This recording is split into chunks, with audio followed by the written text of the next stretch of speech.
What's up, Fordo? Today on Tribal Review, we have an exclusive look at a robotics documentary and cover a trip the band made to Branson. Plus, Riley Morris wraps up districts and Rory gives a preview of the upcoming weather. That and more on today's episode of Tribal Review.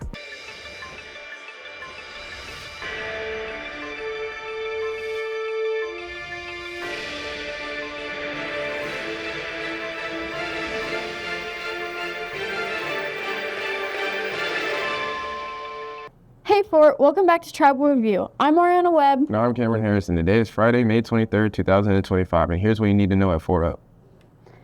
Don't forget, the 23rd annual Battle of the Classes will be during 7th hour on Wednesday, May 28th. Tickets are $1 each and will be on sale only at lunch on the 28th. You must have a ticket to attend. Come out and rep your new class. Now to the weekend weather. Rory, how are we looking this weekend for the forecast? It looks like we're in for a rainy weekend. I'm Rory Hufford in the See Your Friday forecast. This morning it was 48 degrees whenever you're heading into school. This afternoon it'll be 63, and this evening it'll cap out at 63. Looking at the rest of the weekend, it'll be 64 with a low of 56 and rainy. On Sunday it'll be thunderstorming, the high 62 and a low of 53. And on Monday it'll be 59 with a low of 49. That's it for your Friday forecast. I'm Rory Hufford. Back to you guys at the desk. Thanks, Rory. Yeah, I'm not ready for this weather. I can't wait for it to be all sunshine. Today, Tribal Review reporter Aiden Tannehill and Cannon LaHoda have been hard at working at the documentary series over the robotics team. Let's take a sneak peek.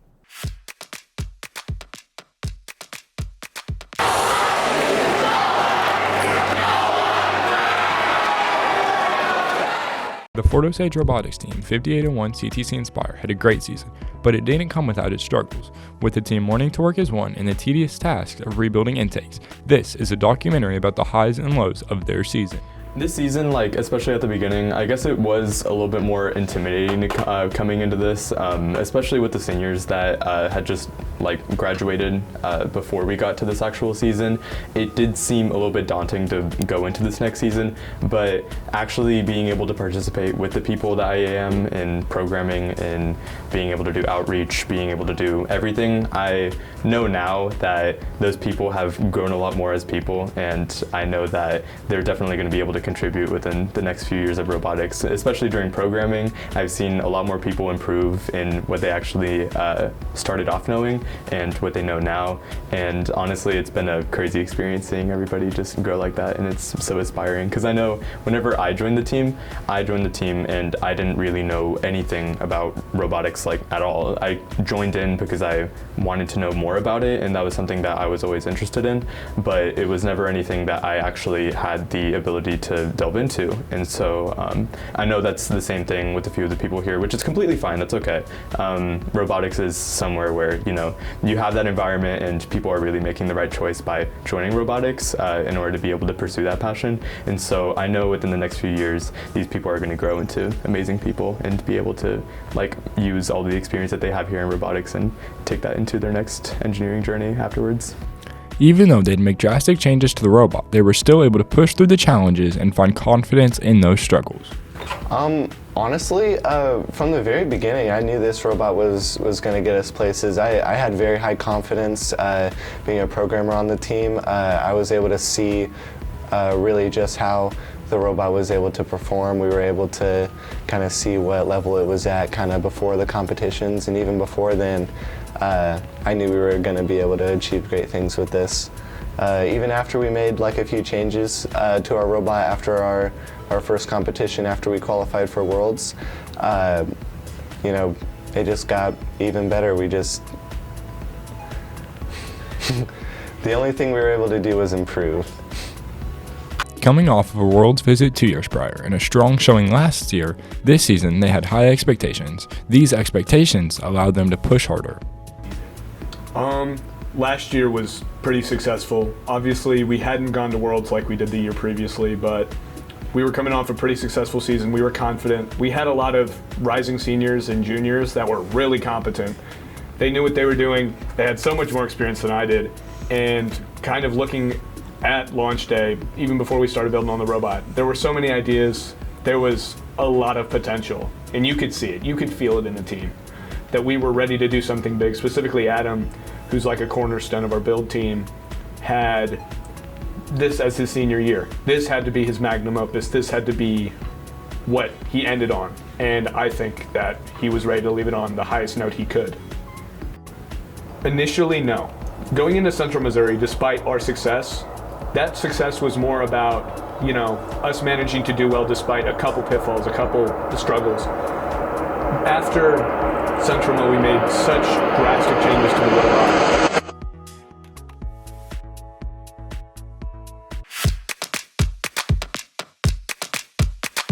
Thanks, Aiden and Cannon. Looks like a lot of hard work has been put into it. Yeah, I can't wait to see all the episodes. When we return, follow along as the band team takes a trip to Silver Dollar City. More when we return. They are courageous, leaders, dedicated, brave, iconic, bold, unforgettable. This is where legends are made.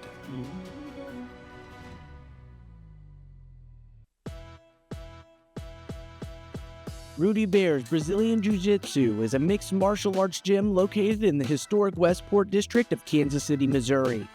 The gym specializes in jiu-jitsu, mixed martial arts, wrestling, and boxing. They even offer classes for kids. Sessions start as early as 6 a.m. Monday through Saturday and are taught by professional mixed martial arts fighter and black belt Rudy Bears. Your first class is free. If interested, sign up at rbjjmma.com today. Welcome back to Tribal Review. The Fort Osages band traveled to Silver Dollar City to showcase their talents and more. Tribal Review reporter Olivia Cheatham has a story.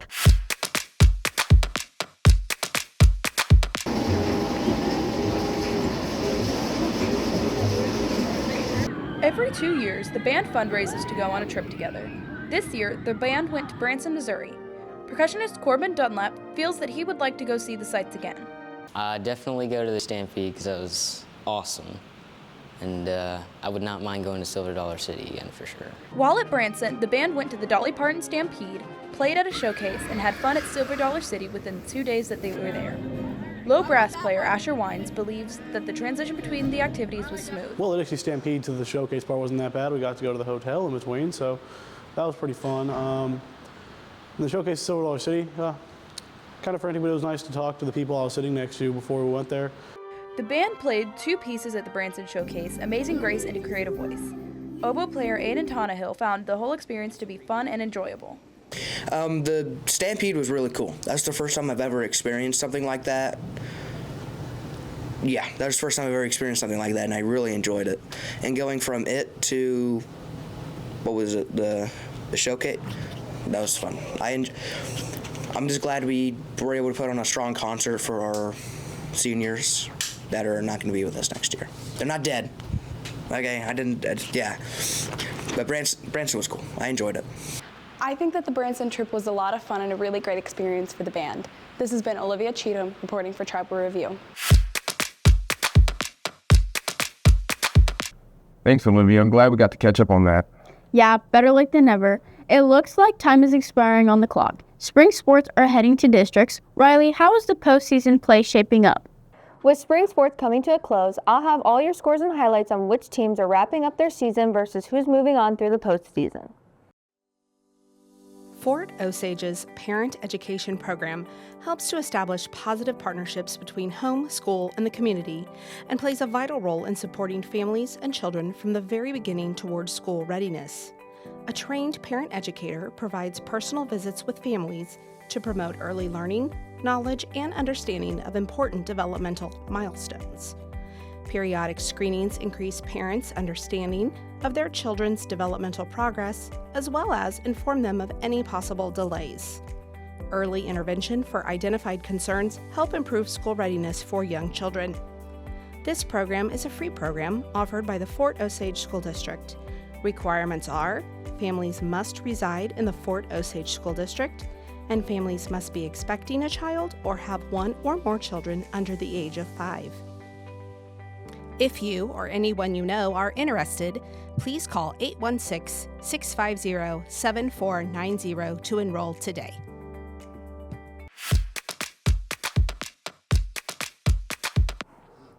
What's up for? I'm Riley Morris with your Indian Sports Report. On Friday, May 16, 2025, the baseball team wrapped up their regular season with a win against Raytown.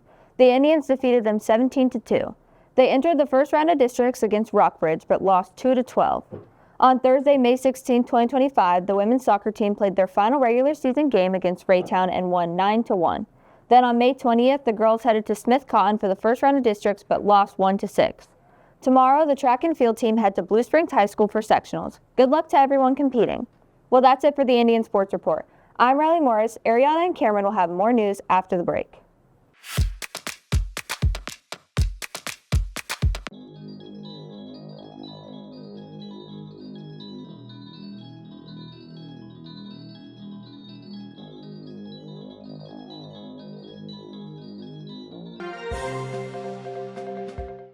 Breaking news. There's currently an asteroid headed to Earth. Everybody needs to seek shelter immediately.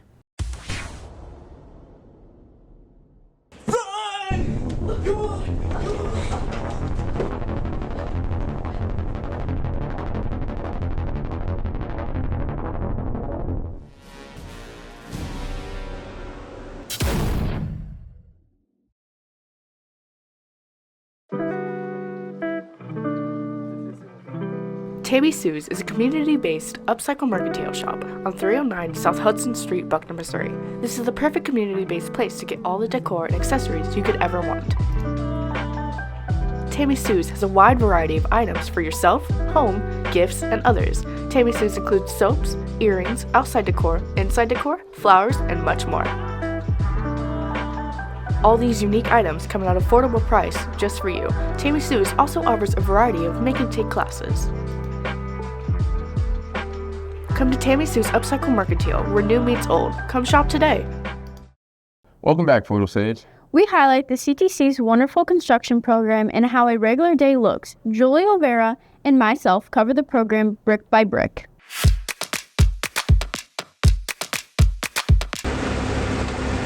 Ariana Webb and Julia Vera got the opportunity to visit construction teacher Andy and asked what his favorite part about teaching construction is. I think it's seeing the kids learn something that they haven't done before.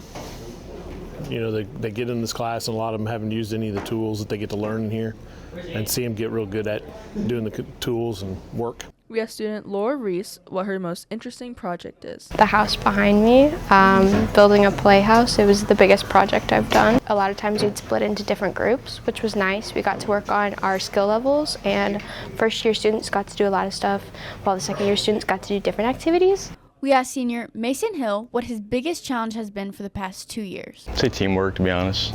When somebody doesn't know something, you gotta just teach them. And that's kind of a hard thing for me, is because I just know how to do it, and so it's a big thing for me is just trying to teach somebody how to do something. I'm Rhonda Webb, and we're reporting for Tribal Review. Amazing job, Ari. Looks like a lot of work has been put into it. Yeah, I had a lot of fun with the CTC.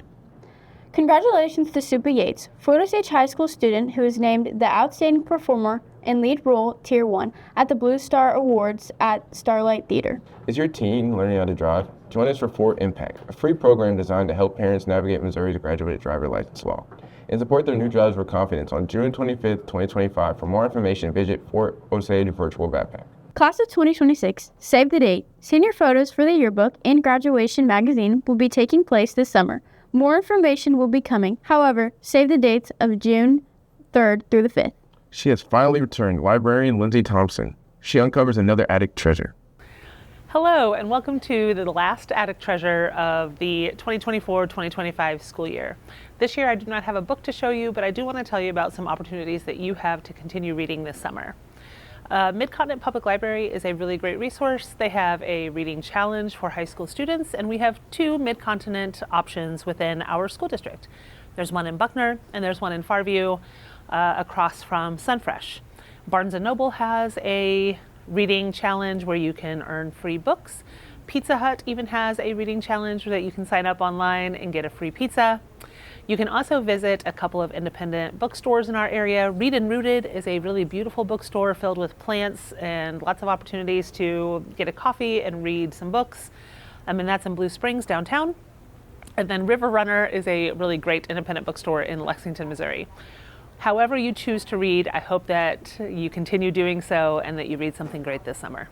See you in the fall. As always, if you're looking for more news and information about Fort Osage High School, you can always find additional coverage at fohssignal.net.